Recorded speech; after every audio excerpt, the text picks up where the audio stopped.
Yan, mayroon tayong isa sa subscriber natin na si Kuya, ano pangalan mo Kuya? John Ray. Kuya John Ray.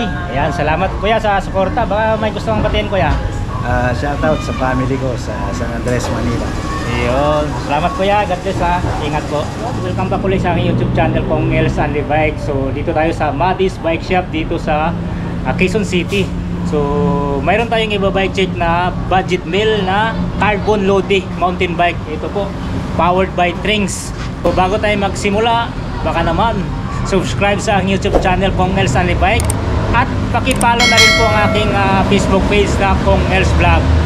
So samahan nyo ako, alamin natin tong pesang nakakabit dito at syempre yung presyo. So tara, let's go. Yun, ulitin ko, dito tayo sa Madis Bike Shop dito sa Congressional, Quezon City. Ilalagay ko na lang yung exact location dyan at saka yung contact number. So this time mayroon tayong i-bike check na mountain bike powered by Trings. Ayan po, Trings na VCT 1000. So carbon loading po ang kanyang batalya. Glossy po siya, pero mayroon siyang ibang kulay dito na matte black at saka yung matte orange. Ayan po, pero the rest glossy gray mga kabikers. Ayan o, Trings VCT 1000. Ayan.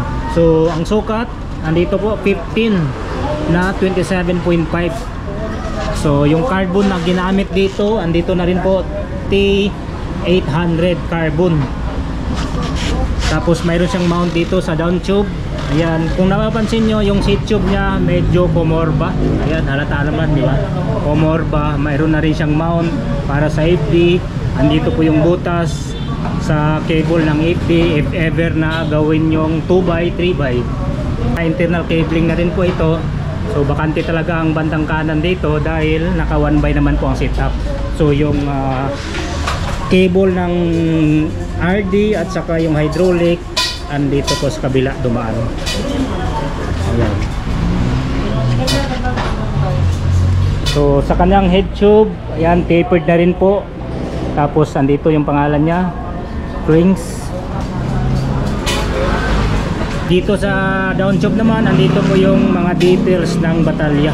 Ayan, design in Italy, warning sign. Nandito na rin yung warranty niya na 5 years, powered by Trings.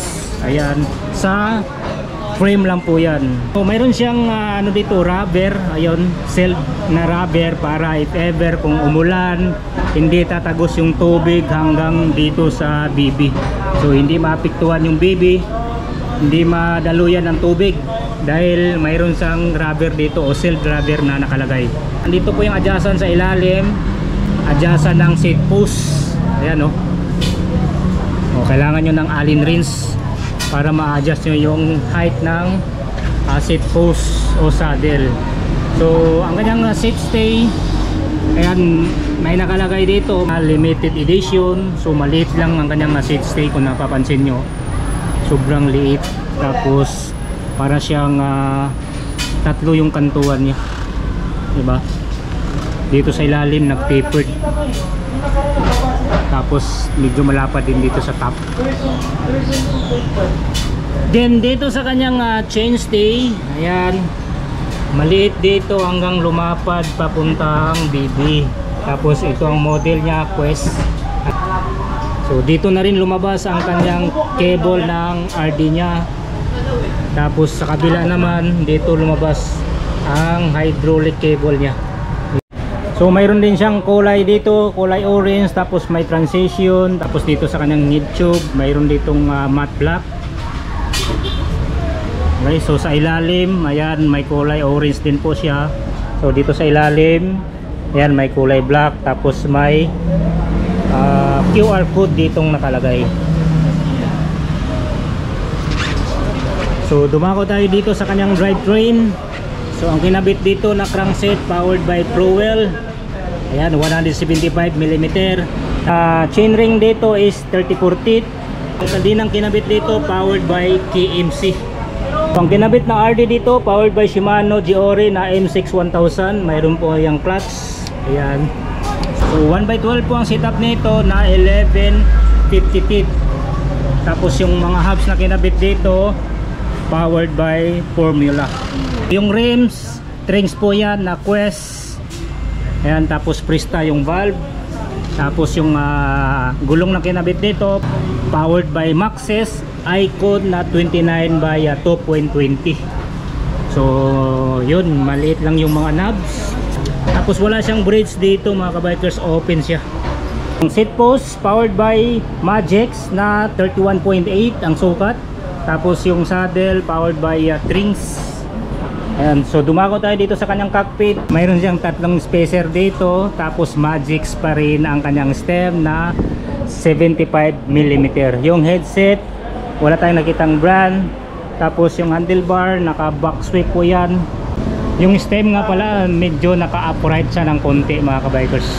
Yung handle grips na ginamit dito is generic. Tapos yung hydraulic powered by Take-Thru.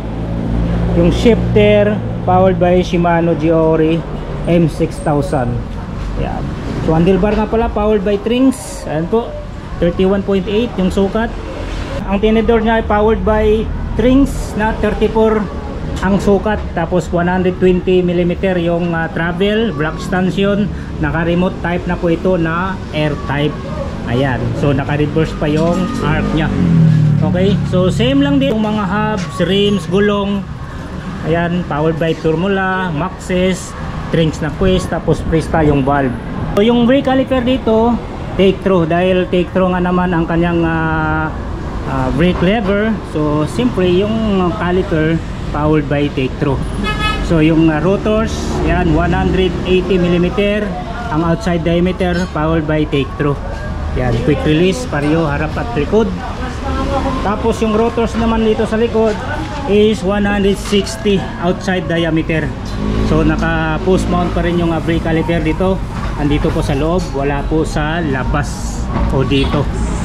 So safe siya at saka maganda tingnan. Yun, may papakita si Kuya Nathan sa atin. Ano yan Kuya? Hindi sila mag-stock. Yung stock nito sir, yung ikakapit nito. Bali ito yung stock niya. L2 yung 23,900. Pero may option sila. Pwede sila mag-M6 100 and Giori 12 speed.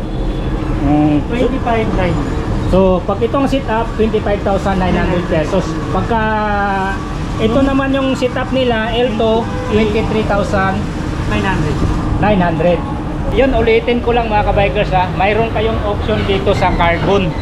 So bali ang nakasit up ngayon dito is Giori na M6 100. Ayan po. So presyo dito 25,900 pesos. Kung ganito yung setup nyo, itong RD at saka yung shifter powered by Shimano. Pero pagka L2 naman, halimbawa ito yung gusto nyong setup, ito yan, yung shifter L2 AX 12 speed pa rin. L2 na RD, ayan, 12 speed pa rin. So mababa ng presyo nun, siyempre L2, di ba? So nakakalaga na lang ng 23,900 pesos. So depende na lang po sa inyo kung L2 yung trip nyo or else itong Shimano Giori na M6 100. Ayan, baka trip nyo to, carbon Lodi na budget meal. Dito lang to sa Madis Bike Shop. So ilalagay ko na lang yung exact location dyan sa screen at saka yung contact number. So salamat sa pagsama, hanggang sa muli. See you on my next video and ride safe, kabikers.